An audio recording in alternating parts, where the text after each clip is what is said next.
permanent. יש ספרים? בסדר ספרים?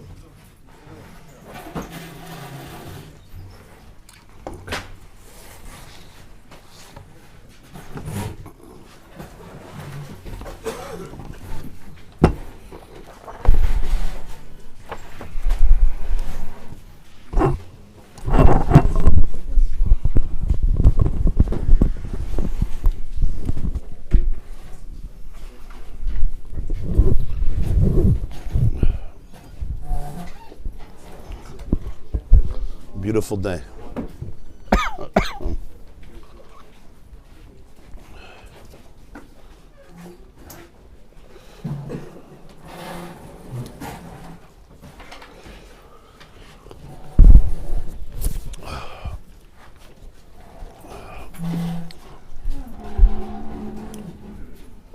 Okay, welcome everybody and good morning.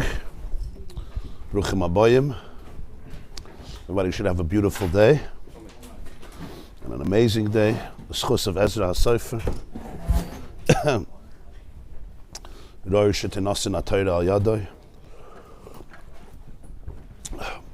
So today we're going to begin a new mimer of the Balatanya, Parshas Vayechi, Torah Parshas Vayechi. It's the first discourse, page 89 in the Sefer Torah, or Mem Hey, column 1. Yehudah Atah Yeducha Achecha. It's a very special and powerful and deep mimer about 4 stages of davening, representing 4 stages in a relationship, embodied by the first 4 Shvatim, Reuven, Shimon, Levi, and Yehuda, the first 4 sons that were born to Leah, and the first 4 Shvatim of the Jewish people. Today's class is dedicated by Larry and Beth Goldsmith, dedicating Le'elu Nishmas, Alta Chaya Charna Rivke, Bas Reb Meir, Chanoich, Zechrona Levracha, Tehei Nishmas Atzruda B'Tzer HaChayim. May she remain an eternal source of blessing and light and inspiration. And thank you very much to the Goldsmiths.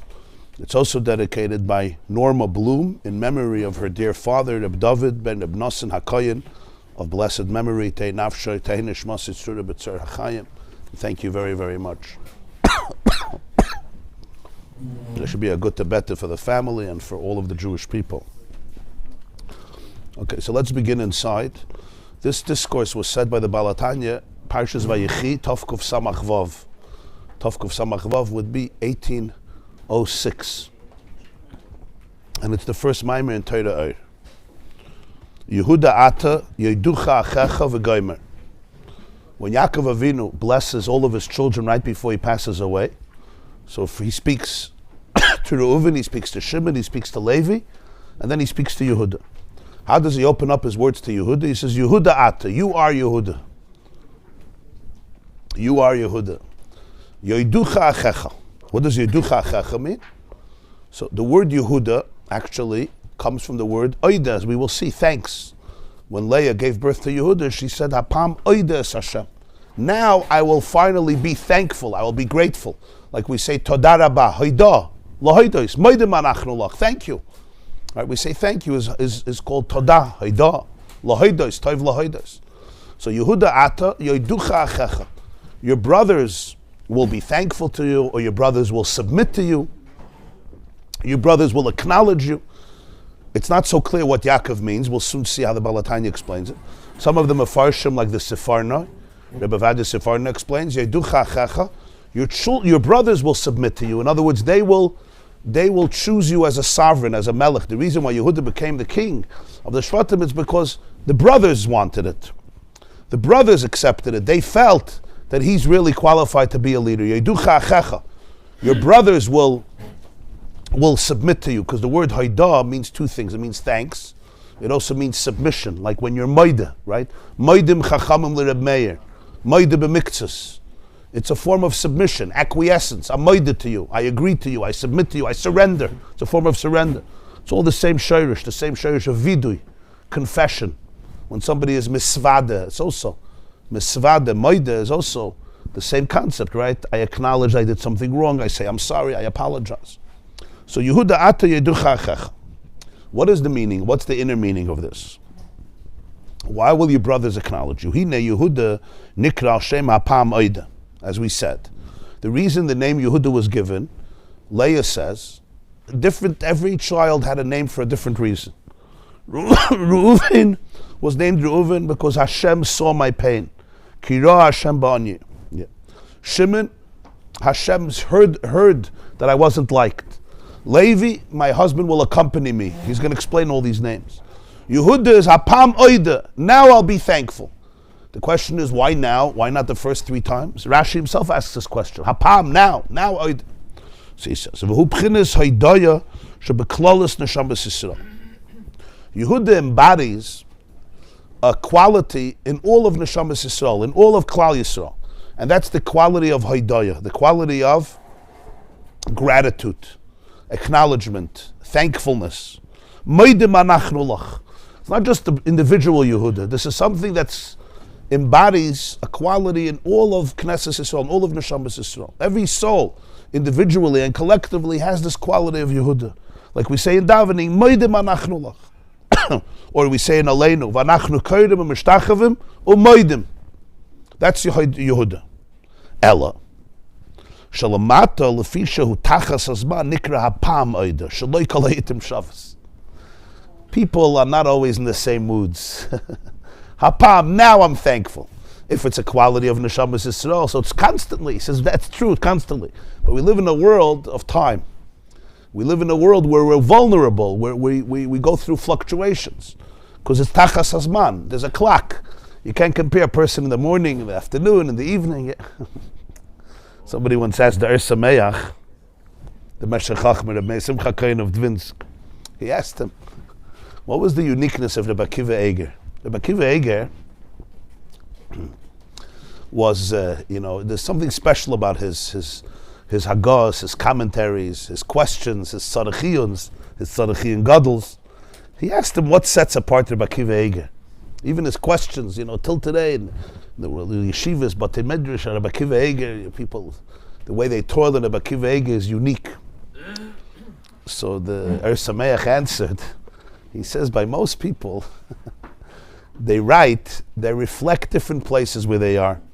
You can't compare, a person before the cholent, after the cholent, before the nap, after the nap, when you have a flu, when you don't have a flu, when you're happy, when you're not. People, and it's reflected in your writing. You could say, he's having a hard day. He's having a hard day. Even a very talented and good person, it's not his best day. He says, Rabbi Akiva Eiger is alamot Rabbi Akiva Eiger. You never catch him. He says, you never catch him on a schwache kasha. He said, Rabbi Akiva Eiger is always about it. Amal gehad word. Huh? Von Harav Zevin? Von wem? Huh? Yeah.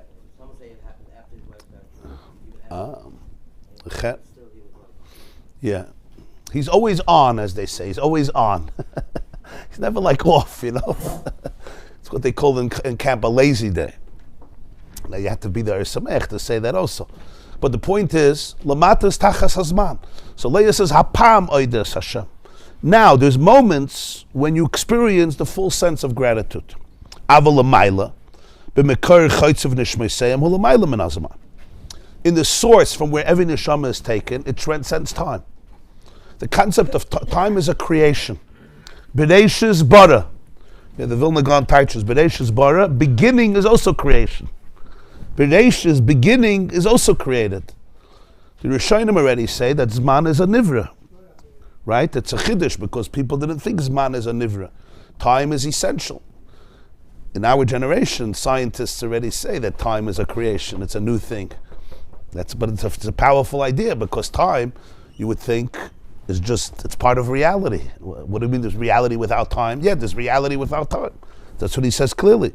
But Mekar Chaytzav Nishmaisehem, in the source from where every neshama was chiseled, was queried, was honed, Hulamayla min hazman. A soul comes from a place that's beyond Zman. V'sham nikra Yehuda. And over there, it's called Yehuda. Why? Ki Yayud meira ala hoiva kamay kacha yasa Iyov kol hayamim. It says in Iyov, kacha yasa Iyov kol hayamim. The extra Yud, if it would say without the Yud, it would be kacha asa. Yasa could be in the future, but Yasa also means he always does it. And because he always does it, he also will always do it. So Yehuda, the Yud, is not just Haidaya that's limited to a certain time, it's constant. It's always, the Neshama is an essential state of gratitude. That's the natural state. The way it comes out in time, it's hapam. There's different situations where you are, how serene you are, how open you are, how angry you are, how relaxed you are, how, what's going on in your life. That's hapam. There's different moments, you can't compare. But l'mayla min azman, it's Yehuda, it's a constant state of Haidaya. V'yeh pirush hamila k'ma yoyde b'toisvus hey. If we would say, like the name would be Yehuda. Yehuda, he's always thanking. Yehuda is with an extra hey. But it's like that's the word. He's always in a state, Yehuda. Like Kacha Yasa'if Kol Hayamim Yehuda. He will always be thanking. Uben Nehemiah Yud Aleph, Nichtav Yehuda b'segel tachas hadalet. Take Nehemiah, Yehuda is pronounced with a segel. Yehuda. By us in Chumash, in Parshas Vayechi, it's Yehudah. Over there it's Yehuda. So it's mamish, like Yoideh. Yoideh is the term, the nekuda, the vowel we use for gratefulness, for being thankful. Like, at his moida, right? He's moida to you, he thanks you, he's moida to you. That's so Nehemiah is taka with a segel. V'inyan hapam moida. When do you taka have the hapam? That even in a world that's below time, that's within time, that's in time, you say, now I'm thankful. What do you taka need in order to arouse and trigger this state of gratitude? What makes the hapam moida? Hainu acher lidav is galus b'chinas Reuven, Shimon, v'Levi. Shemim hagarim l'b'chinas hadoyazu. It's after the emergence of Reuven and Shimon and Levi, after they're born, which spiritually means after they're revealed, after they come out, they cause that now there could be hapam, now there could be Yehuda. V'zeh yoidecha achecha. And that's Pshat Yaakov says. Your brothers will be moida to you. What's Pshat? Pshat is not just your brothers will acknowledge your greatness. It means something else.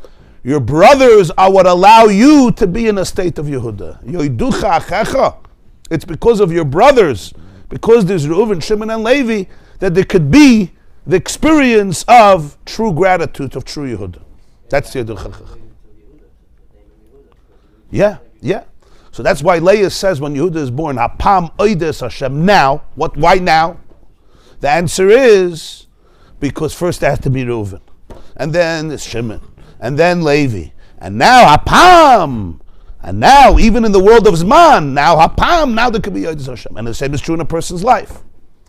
When is the oide in a revealed way? When you have Reuven and you have Shimon and Levi, yoiducha achecha, because there's brothers. Without the brothers, you can't get to the state of yoiducha.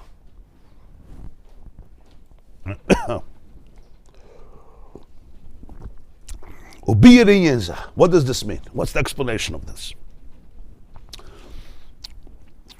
So the first two paragraphs is going to be dedicated to Reuven.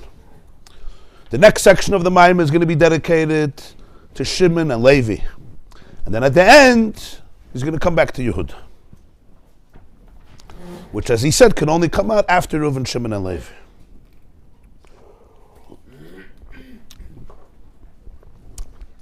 Now we know that every name, a name is connected to the soul of a person, right? The Arizal says that when parents give a name, it's with Ruach HaKodesh. It's like a little nevuah, a little prophecy. So then people get upset that parents, that they chose this name, they had to choose another name. And it's really not fair, because the Arizal says that there's a certain divine inspiration that the parents have which name to give the child. A child has the right, when they get older, they could change their name. Everybody is a balabas in their own name. Halachically, if you want, you can change your name. But that's what the Arizal says. And the reason is because a name is not random. A name is connected to the chiyus, to the life force of a person. That's why chas v'shalom, when somebody is ill, by a misha beirach, by the sefer, they'll sometimes add a name. Why do you add a name? What's the point? Because it's like opening up newer channels of energy for their soul. The Gemara says in Maseches Yuma, the end of Pegimel, Reb Meir dayek b'shma. Reb Meir used to be very medayek. He was very meticulous about a name because he felt that names have a lot of depth in them. even though it seems like it's external, that two people could be called Reuven, and they're different people. They're taka different people. Two people could be called Yehuda, but they're different people. But there's something about the name that's connected to the soul. So the names of Reuven, Shimon, Levi, Yehuda are not just the names of four people, but he says they're names that apply to all of the Jewish people. They represent certain qualities of the neshama.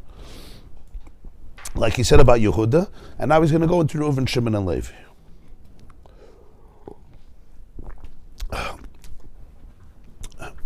Now before we begin, I just want to give an intro to sum up the four stages. It's going to become clearer as we learn, but just as an intro. Because these four stages are four stages of davening. The four stages of davening are from the beginning, from Hoidu, really from Moida Ani, Hoidu, which is also Yehuda, but it's the Yehuda before the brothers. But basically the first stage is from Baruch Sha'amar until Krishma. That's Reuven. That includes also the first section of Krishma. The second part of Krishma is Shimon. And then the end of Krishma, and Emes V'Yatzev, till Shemona Esrei is Levi, till Gal Yisrael. And then Shemona Esrei is Yehuda.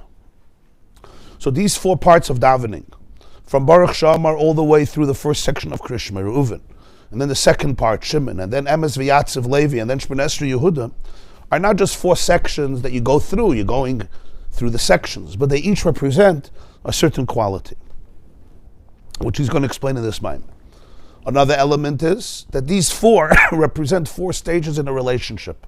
In other words, it's a growth. You can't get to Yehuda if you don't go through Reuven and Shimon and Levi. You also can't get to Levi if you don't get through Shimon and Shimon. It's an order. In other words, what happens historically, physically, is just a mirror of what happens spiritually every day. You have also the other Shvatim. This Maimon discusses the first four.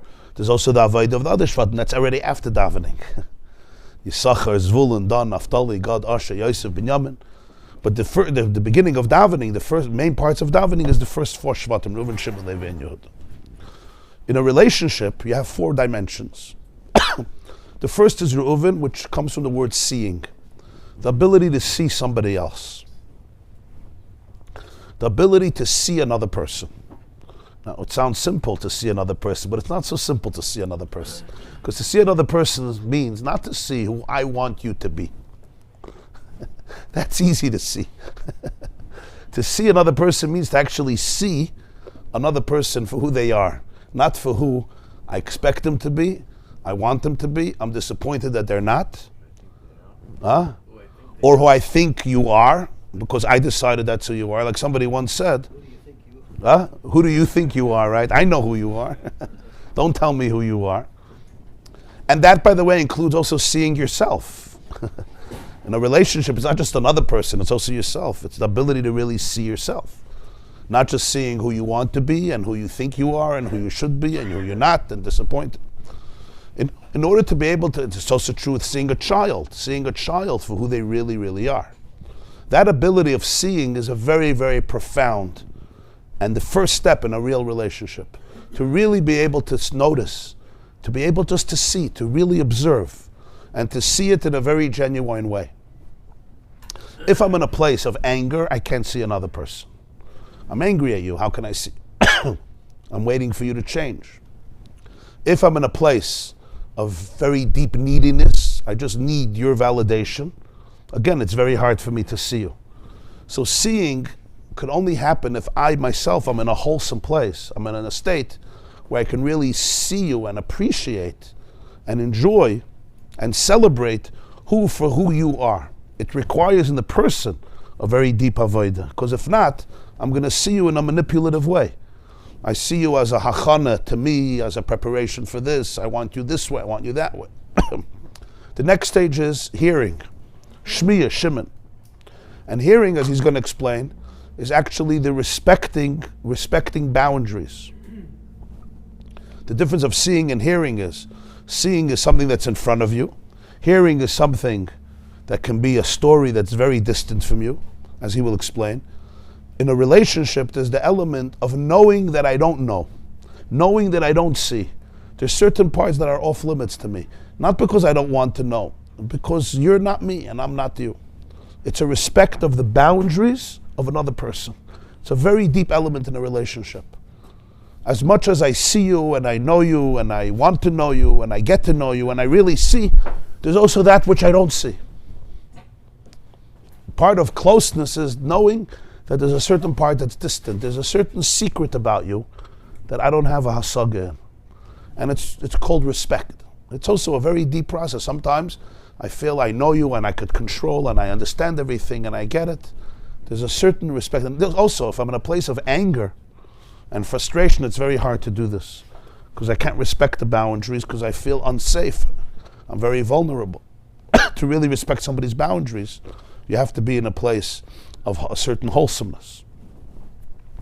The third stage,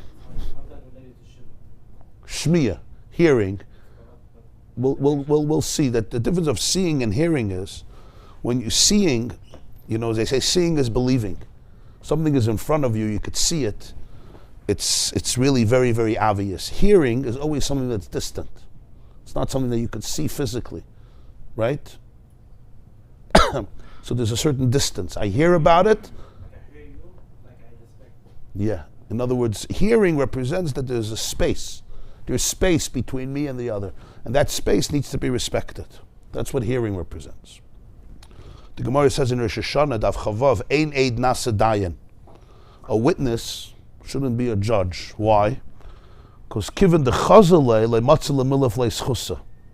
Once you saw the story, it's going to be very hard for you to be objective. Hearing a story is not like seeing a story. You understand what I'm saying? You hear a story, even if you believe the person, you have 2 witnesses, you have 100 witnesses. When you see it, it's a different connection. It becomes engraved in you in a very powerful way. Hearing something, hearing a story is not seeing a story. The Gemara says, Ein Eid Nasa Dayan. Once you see it, you lose your objectivity, for good reason. It's too much part of you. You become part of the story. When you see, you become part of it. Hearing, there's a distance. That's what it represents. This is all 2 parts of the relationship that come from the person, from the lover, from the one who wants to connect. Levi is hapam yilova ishi elai. It's the way the other person now reaches out to you. Love doesn't begin with you reaching out to me. It begins with me connecting to you. It's another mistake people make. Love is not about the person. It's first about me. It's my actions. It's my attitudes. Then there's Levi. That's the feedback. That's what happens from the other person. What they give back in return after Reuven and Shimon. Not necessarily as a reward, but that which you get from the other. Yehuda is fusion. The fusion between the two. The complete fusion between the two. Those are the 4 stages in the relationship that Baal HaTanya explores in this Maimer. As usual, he discusses it in the Avodah of a Jew and a relationship with Hashem. And from there we can understand how it is in all relationships. And that's why you can't get to Yehuda without Reuven, Shimon, and Levi. And those are the 4 stages in Davening. I just wanted to give that introduction so you should be able to have the full picture. It's also going to address a very interesting thing, and that is, everybody knows the holiest part of Davening is Shemona Esrei. In other parts of Davening, you see it in Halacha, other parts of Davening, right? You could walk around, you could sit, you could motion to people. Krishma is more stringent, but Shemona Esrei, as the Gemara says, like a servant before his master. You don't make with your eyes, and you don't wink, and you don't make with your hands. Even if a person is in different situations, the Gemara says, "Afilu nachash." The Mishnah says, "Afilu nachash kara chalakeva." Even a snake, if you know that it's not dangerous, of course, if it's pikuach nefesh, then you have to move. But if not, lo yafsik. So Shemona Esrei is considered the holiest part of davening. But it's interesting. What does Shemona Esrei talk about, and what do the other parts of davening talk about? The other parts of davening all talk about Hashem. Shemona Esrei talks about you. Yeah, I want health, and I want money, and I want wisdom, and I want parnasa, and I want redemption. So Shemona Esrei, which is the peak of davening, actually talks all about, or much of it is about a person's even physical needs. Baruch Aleinu, Redefining, Atah, excuse me. Whatever the Shema Keleinu, everybody's tefillas, whatever it is, you have a dentist appointment, you have a doctor's appointment, you have an important meeting, whatever a person talks about, that's the focus. And that's the halacha of Shemona Esrei. You ask for what you need, like the Rambam says in Hilchos Tefillah. So when it comes to Psukkah de Zimra, Birchas Krishma, over there you're talking about V'ahavta Hashem Elokech, all the Hallelujahs, etc. That's considered preparations for Shemini Esrei. That's also going to be addressed in the Maimer, because it seems like a strange paradox. So he begins explaining. Let's see. Ubiyad Inyan Zeh, to explain this, first of all, what's Yehuda? And how is it that from Reuven, Shimon, and Levi you get to Yehuda? Hinei Reuven, hu al shem Reuben. When Reuven was born, it says, Vatikra Shmoi Reuven. So Rashi says, she quotes the Medrash, that Leah said, Ru'u ma bein bni lebein ben chami. Look at the difference between my son and the son of my father-in-law. Her father-in-law, of course, excuse me.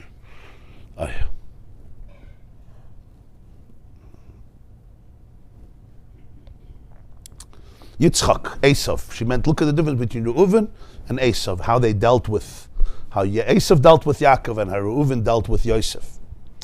But his point is Ru'u. Reuven is Reuben. Now later, right afterwards, excuse me, the pasuk says, when Reuven was born, Ki amra ki ra Hashem ba'ani ki ata yavani ishi. Hashem saw my pain. Now my husband will love me. Hashem saw my pain.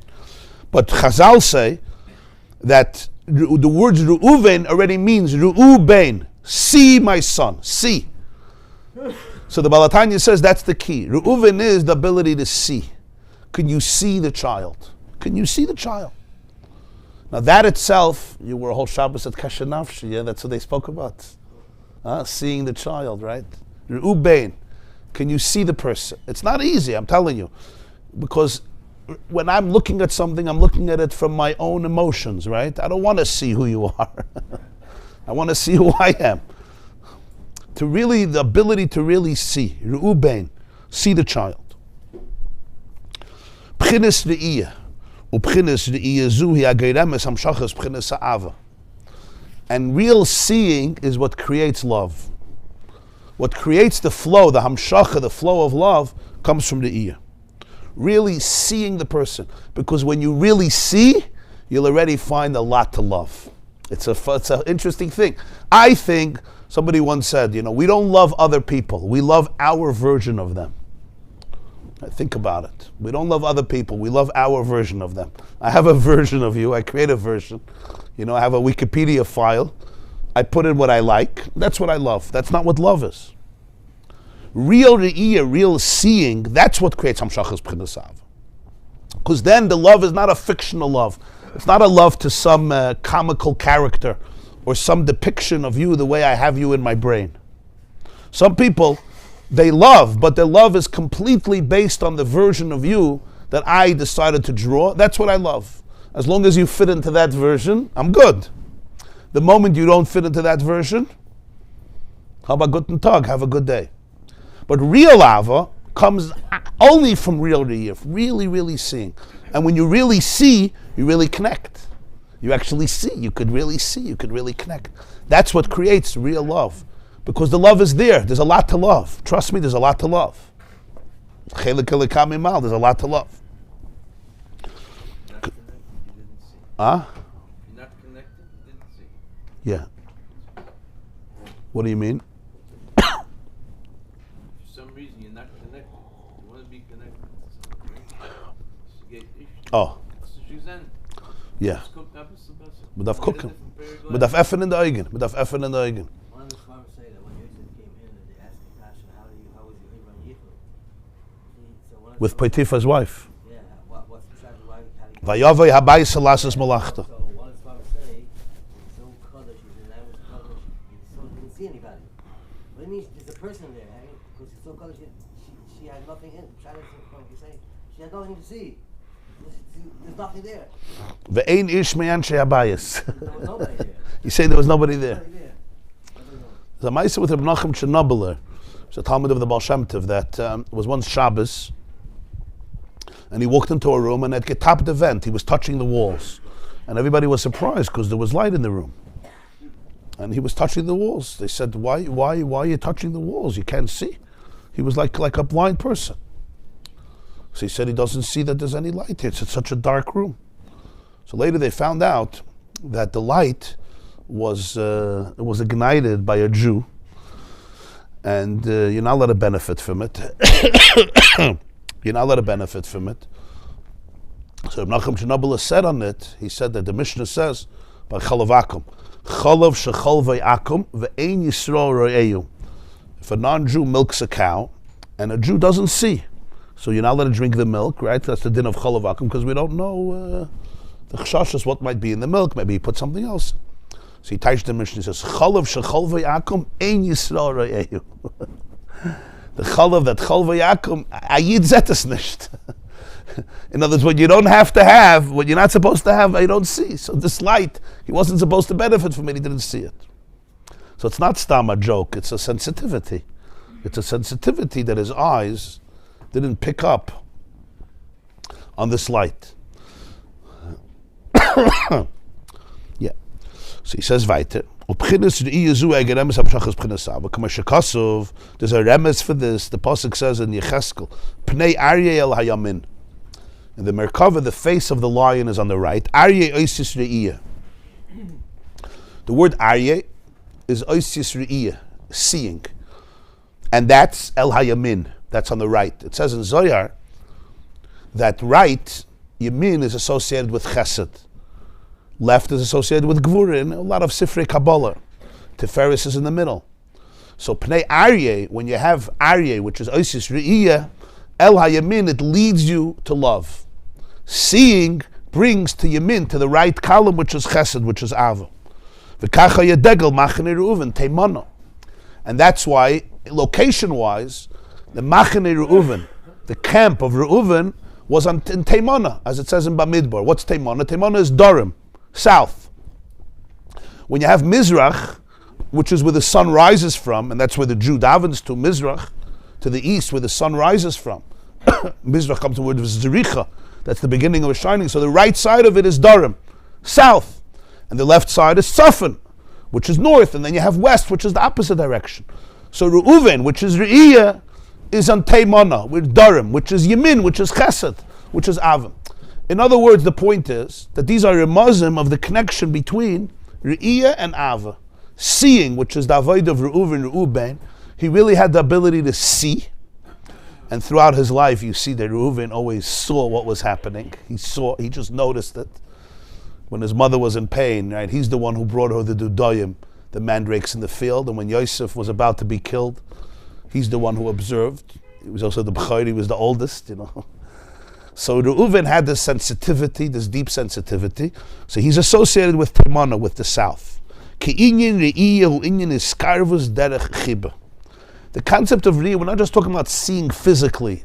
I see a beam, I see a person. Re'iyah is his skarvus derech chibah. It's a form of becoming close with affection.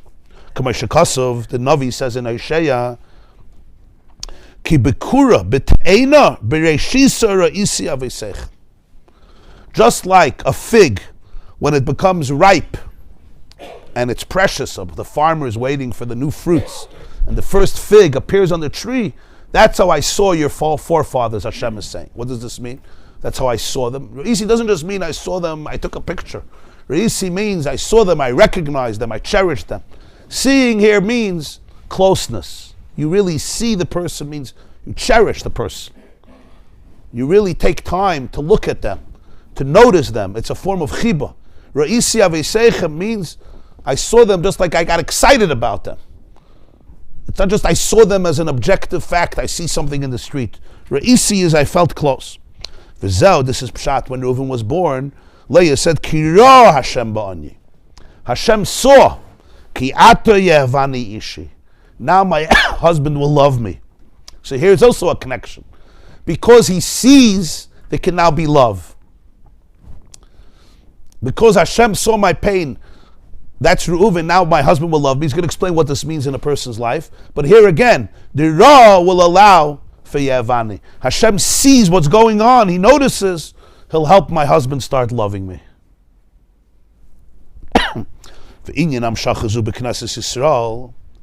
What does this mean in the life of the Jewish people? It's an expression in Zoya, Parshas Miketz.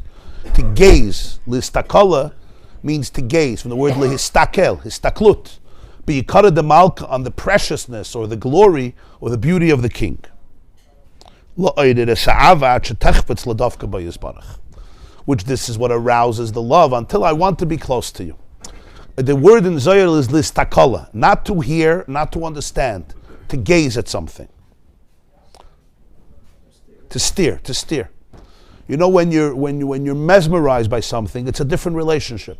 I can hear things, I can understand things, but it doesn't transform me. Histaklus re'iyah is when I could see it. So just like in the physical world, when you see something, they say, as I said before, seeing is believing, and the impression of seeing is different than anything else, right? That's why today, with so much screen and visualizations, it's hard to teach children and even adults, because you have to compete with the level of stimulation that comes through the ear. When most of chinuch was done through shmiya, it was audio, right? So people were used to, that's how we got information. But today, especially in the L'umaza, everything is so visual, and they know how to make visualizations in a way that it captures you. So if Judaism doesn't compete with that level of stimulation, you fall behind. It's very, very important. People don't understand. You have to capture the children. You have to make it excited. They have to be glued. Now people make fun of it, but that's the fact, because that's what other people are offering. Because when people see things, it leaves just the way it is. It's the way it is. It leaves a different impression. And I told you in halacha it's that way. Ein eid nasa dayan. I can hear 1,000 stories from 1,000,000 witnesses. It's not the same like when I saw it. In halacha pashut. Ah?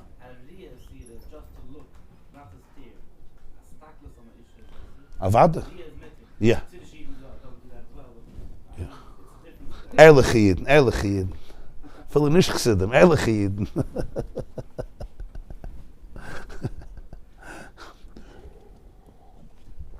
Yeah. When it says istaklus because istaklus means you see things. We all see things. The question is, do I turn around a second time? Going back. And it's true both in the negative, it's true in the positive. When people see certain images, it could have a very deep impact for years.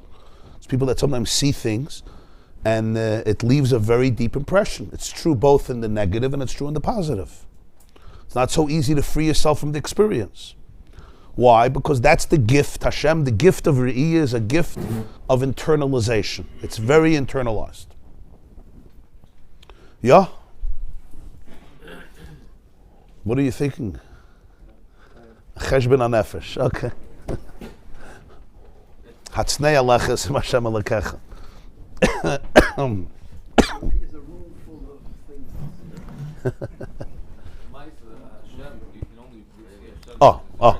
Good kasha. What does the Zohar mean? Listakala b'yikara demalka. I understand something physical.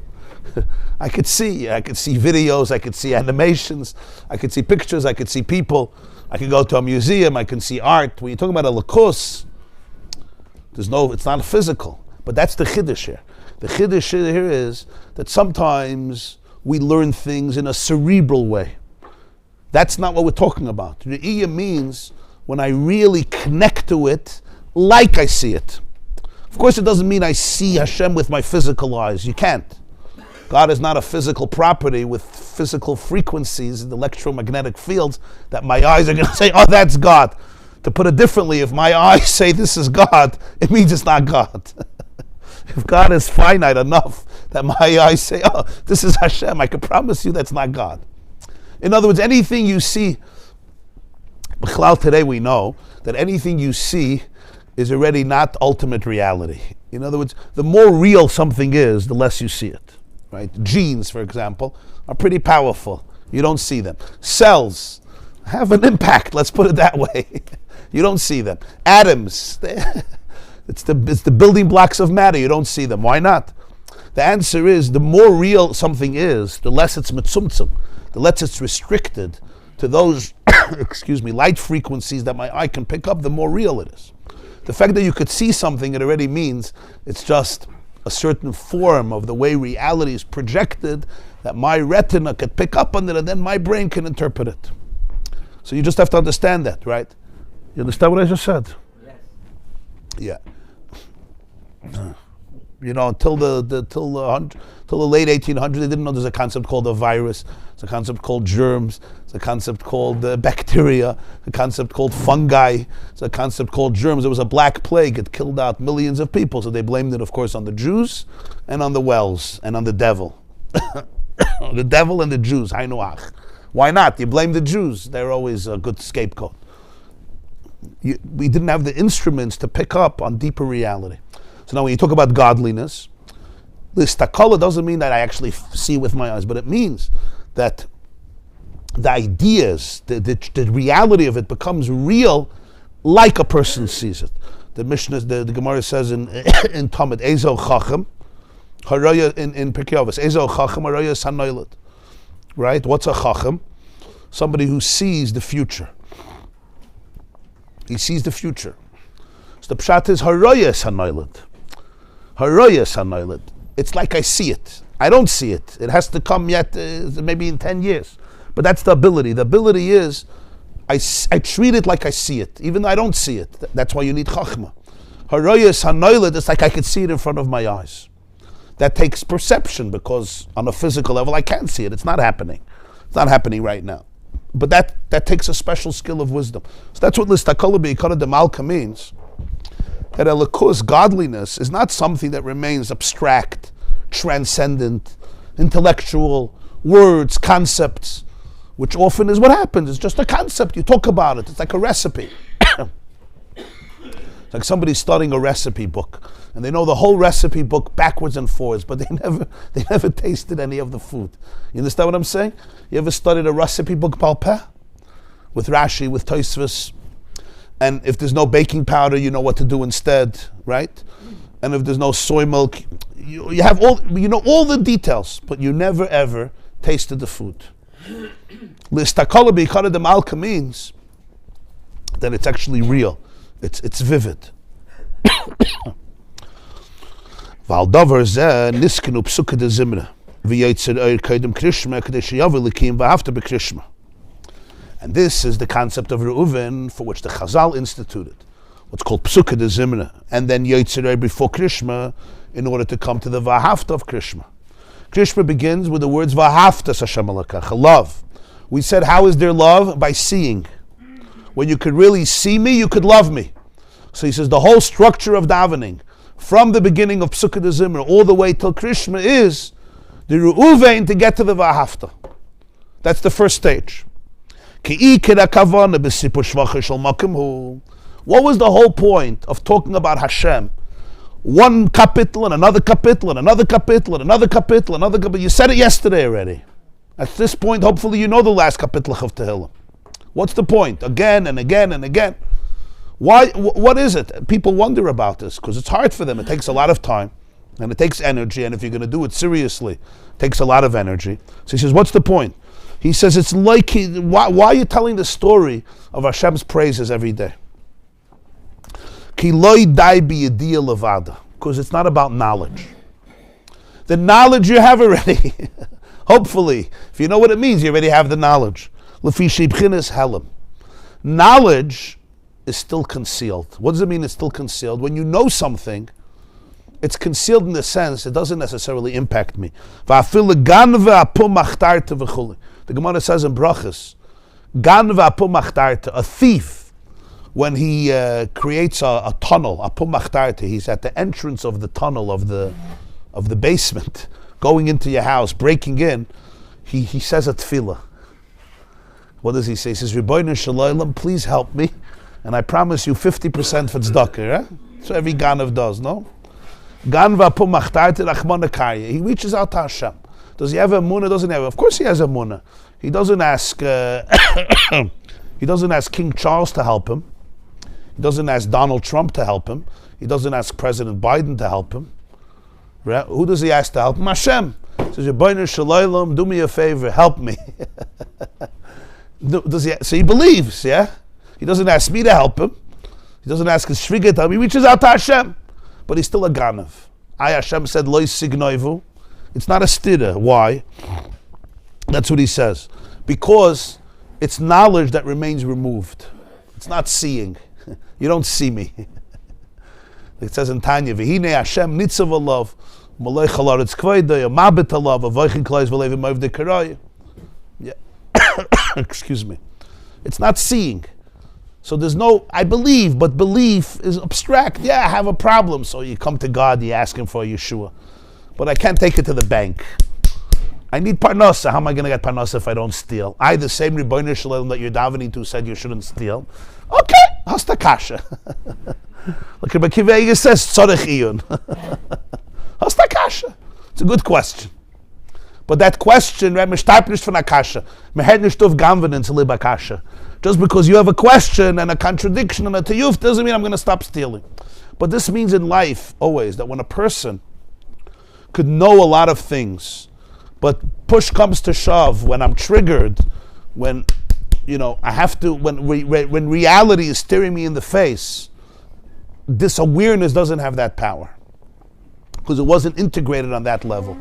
That's where seeing comes in. Seeing is, you have to work it out because it has to, it permeates you. It permeates. People sometimes they learn a lot of things and they make resolutions and achlotas and I'm going to come home and I'm going to behave that way.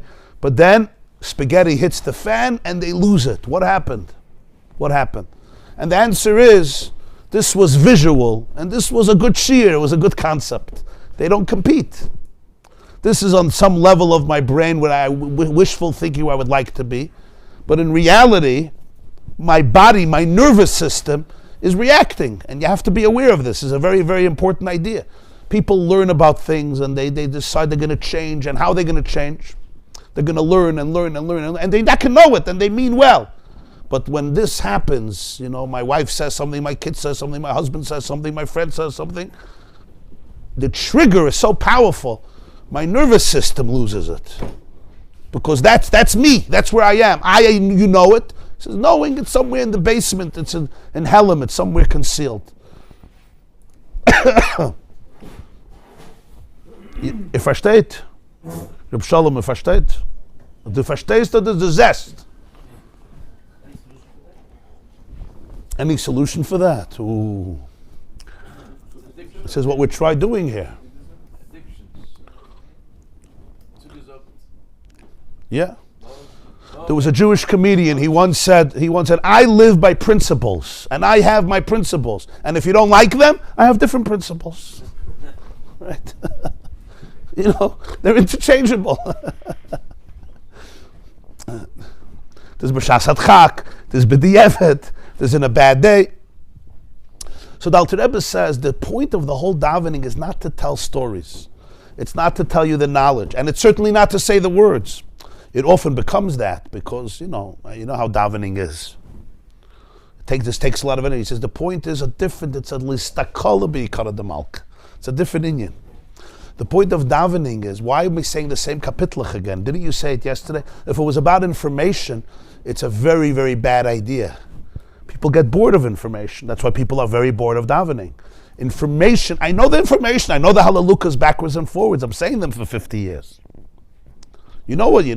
How many times did you say Ashrei? Just today, how many times did you say Ashrei? I once saw an article by a non-Jew. So he writes, it was so interesting. He says, the most inspiring poem that was ever written in history is Psalms 145. And I'm looking, and I'm like, no Jew would have ever written that. You know what Psalms 145 is? Ashrei. Go tell a Jew the most inspiring poem. Really? So why? He didn't have that experience of Ashrei Yishvei Veisecha. But it makes you pause. It makes you pause. So the next day I read Ashrei. I said, you know what? Let me try to see what this guy sees. And I have to say, it's ganz Geschmack im Mizmer. The point is not the words.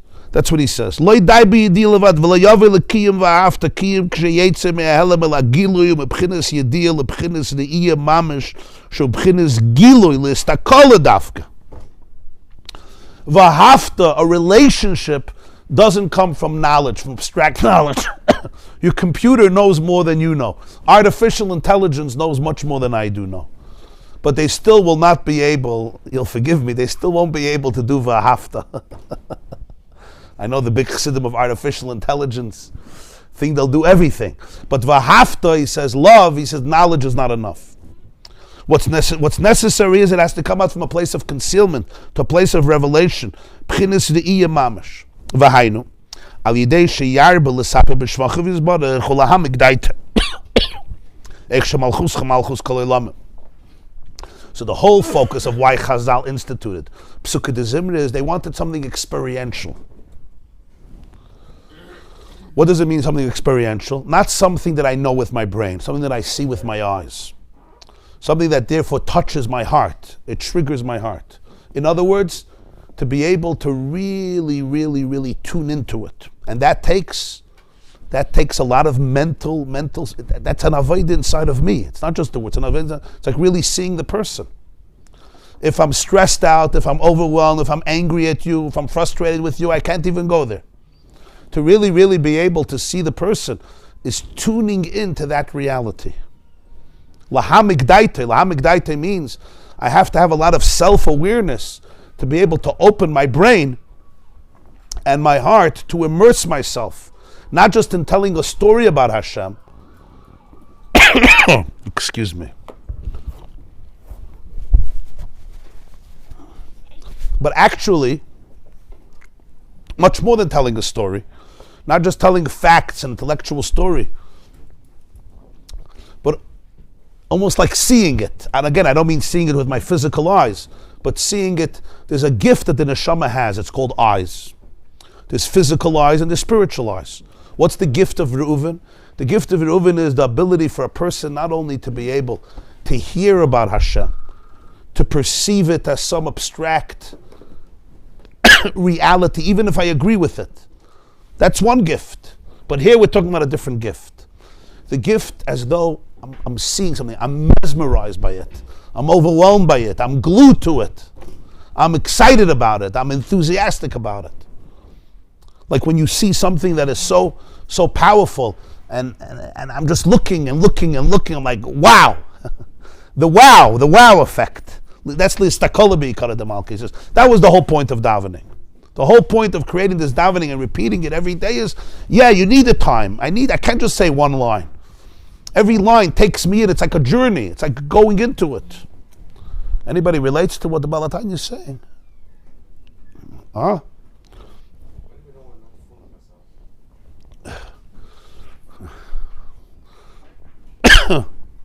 That's a good question. You could be fooling yourself.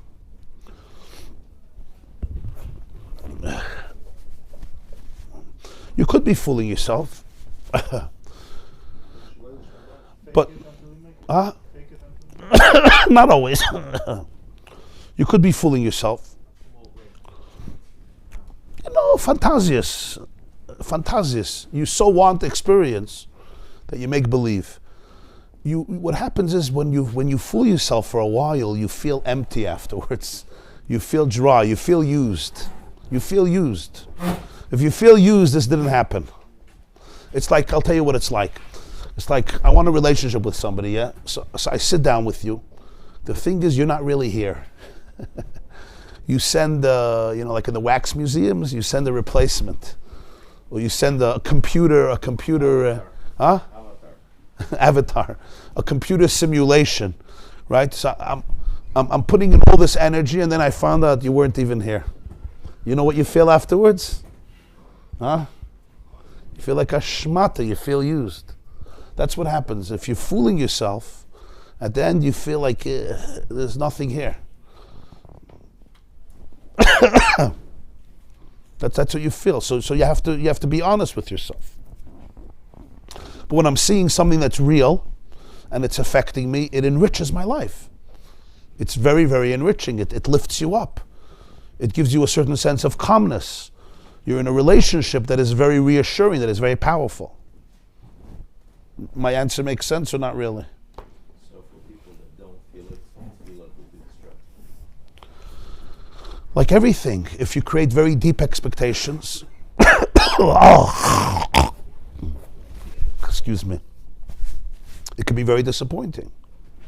Obviously, there's different levels of tefillah, but even in the most basic level of tefillah, he says it's tune into the words. Don't just say words and words and words and words. And it does become very frustrating for people, you see. I don't have to talk about what people feel about davening. You know? Mm-hmm. Somebody told me the other day, he says, if I had to now reinvent Judaism, the first thing that would go was davening. The first thing that would go would be davening. First thing. He says, it drives me crazy. He's an Ehrlich Yid. He davens v'sikin every day. Ready for 50 years, he davens v'sikin. So he does it. But it's the first thing that would go. Why is he saying that? He's a busy guy, takes up a lot of his time. He's a frum guy, so he wants to do it right, so he does it right. Mm-hmm.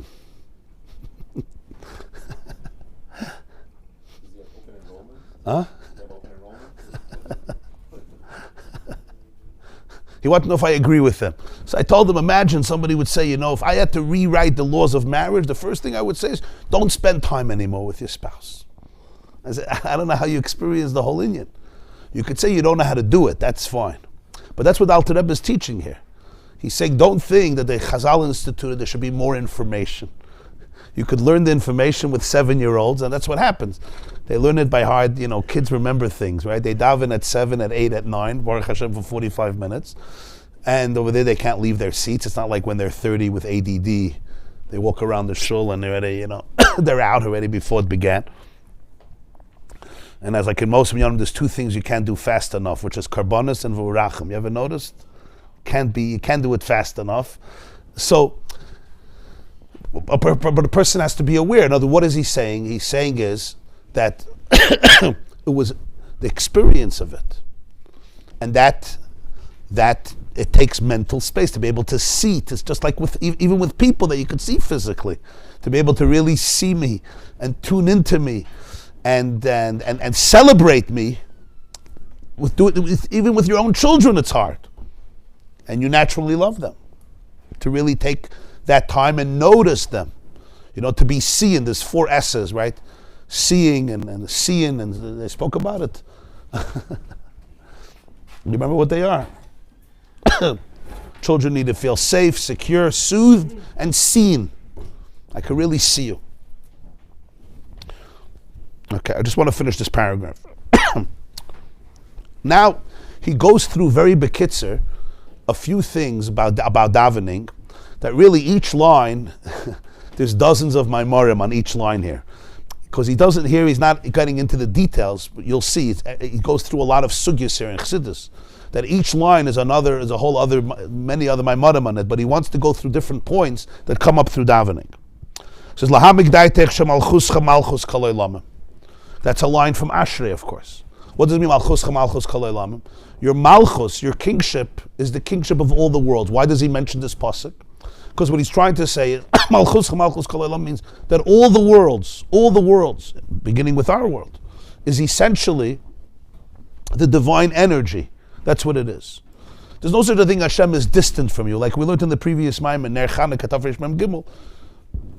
There's no such a thing that you're not connected. Malchus is malchus kol olam. Weiter. The Navi says, Elef alafim, v'ribui revavan. There's thousands and thousands and myriads of angels and servants. V'hu levada yizbarach hu yachid u'miyuchid k'makaydim shenivra el. But Hashem is one and singular, like pre-creation. K'maimer, like we say in the beginning of Baruch Shamar.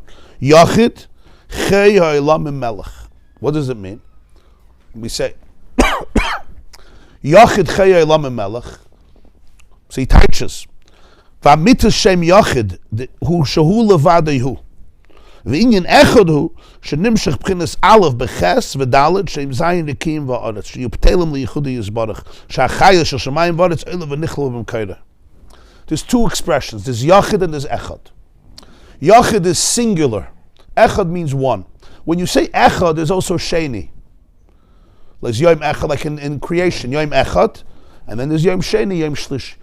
Yachid, yachid means only, singular.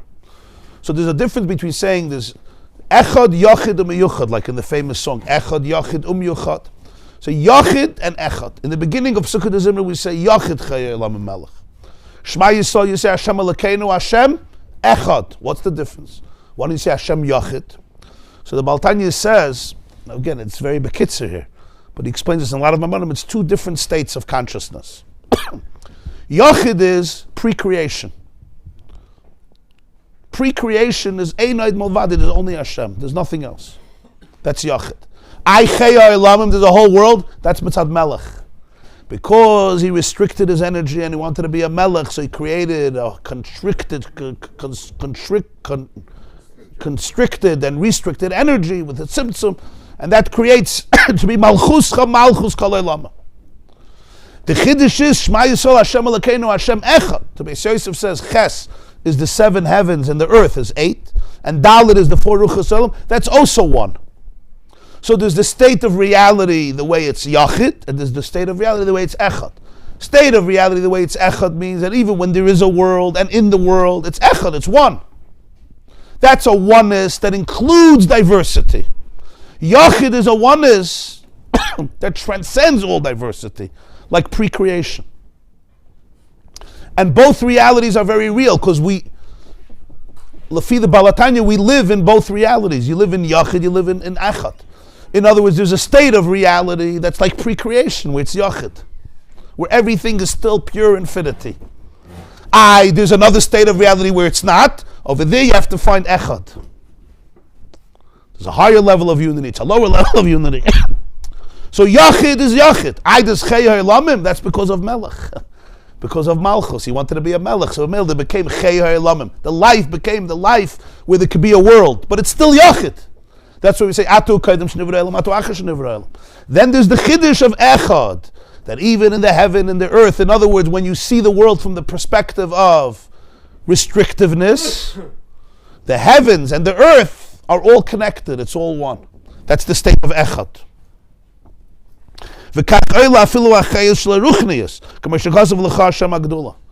Even the energy of spirituality needs to go up. Like L'cha Hashem Agdula v'Agvura v'Tiferes. It's all you. V'rak Baruch Shem Kveid Malchusi L'Olam V'ad. Sh'liyos Olam Es Nifradim Im Rak L'Bchinas Malchusi Yisparach. Because there's Malchus, so therefore there became separate worlds. In order for there to be Malchus. So there's me, there's the Melech, and there's the Am, there's the nation. Kshe'yarech be'inyan zeh ba'omek b'nosim b'bchinas gili b'moiche v'loi b'yediyah levad. As I moiled mizeh ava b'izgalus li b'liyis nichsav v'gam kol sanavshi v'yovi l'kim v'avdas Hashem alekecha mamash dainu l'davka be'bein sev baruch hu mamash k'mesha kosav mili b'shamayim. So here he touched on a few nekudas that a person experiences through davening. First of all, what the truth of reality is. Psukkah Zimra again is not to tell me it's just the facts. It's for a person to be able to see it, to get excited, like you're seeing it, to really tune into it. And I just want to say, people think this is very high madregas. He wouldn't say a maimon if he's talking about only holy people like the Arizal and the Baal Shem Tov. He's talking to every person here. Every person according to their level. There's this concept of when you daven, I could daven and just say the words. I could daven and even not just say the words, but say the words with a little focus. But then there's really tuning into it. really allowing your mind to celebrate it, almost to see it, to dance with it. And he says, from that comes v'ahavta. There's an element of ecstasy, there's an element of love. Because the soul has it just has to be brought out. What is it? So he mentioned here a few different aspects. The aspect of what the world really is. Hashem is not some distant reality. Hashem, that is the world, that is, the relationship is real. That is your reality, that is identity. There's even the level of Yachid, where there's mamish complete oneness. complete oneness. That's where ultimate healing comes from, because you're not even defined by structure, like we spoke many times. The separateness, that because Chei Olam and Melech, that's why you right away started from Baruch Shamar. So how does Reuven start? Baruch Sha'amar v'haya olam. That's how it starts. He spoke and the world came into being. Like we learned in many Maimarim, it's not that the words in the world are separate things. The world is the words. So he says all of this brings to Vahafta. What does it mean Vahafta? Vahafta means I'm excited about it. Vahafta again is not an abstract, transcendent things for a few holy neshamas. Vahafta means you're connected to it. I want to be here. Vahafta means I want to be here. That's what it means. Obviously there's different levels of love, but the most basic level of love is I want to be here. It's not miserable to be here. There's people, they look forward at the end of a day to come home, right? There's people who don't look forward to come home. That's the basics. Do you look forward to come home or not? Of course, love, there's billions of levels of love, but the basic level of love is, I'm not miserable here. I want to be here. I'm looking forward to be here. It's a geschmack place.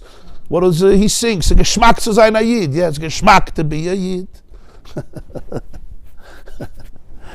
I saw a video, a Yid, a Chassidus Yid from Israel came to the Lubavitcher Rebbe, and he said, I want a bracha, as ich soll spüren, the geschmack zu sein a Yid. I should feel it. So the Rebbe looked and said, my kamash malon. He looked at him like, and he wouldn't give him he says, I should spit it. He says, my kamash malon, of them after the bracha. He didn't understand what. It was a very interesting exchange. He kept on saying, I want to feel it, and he said, my kamash malon. But this is the basic level of Vahafta. And he says, that's the nichsav of Am Kolsa Nafshi. Throughout the day, the person wants to have dvekus with this truth, with this reality, with Ein Sof, which is really everything, with the reality. Mili Bashamayim, like it says in Tehillim, what do I have in heaven and what do I have in earth? I want you, because that's the ultimate truth of reality. So that's the first element in Reuven, in terms of davening, not intellectual knowledge, but listakala bi'ikara de malka, that a person should be able to gaze at it, like I'm looking at something, and I'm mesmerized by it, and I go into it, and the more you look at it, the more you want to stay there. I would say that there's a almost a feeling like I don't want to leave. I don't want to. Sometimes you have that if it ever happens, huh? It happens here. Okay, wow. Does it ever happen that you're davening and you're like, I don't want Avas Olam to end. I don't want Hamei La'aretz to end. I don't want Vayevarech David to end. It's not hard. I know not every day, and doesn't mean that when you go into it, there's no resistance. Of course there's resistance. You have a headache, you're bored, you're exhausted, you have a lot of things to do, it's a hard day at work. But I don't want it to end. The best compliment I ever got from somebody was, he told me that he goes to Manhattan every day, so there's a lot of traffic on the GW. And it's hard, traffic is hard, you're coming home, you're tired, you want to get home already. And he said, I started to listen to your shiurim, and now when there's no traffic, I'm like, oh my God, I'm not going to be able to finish the shiur. And when there's traffic, I say, oh, Baruch Hashem.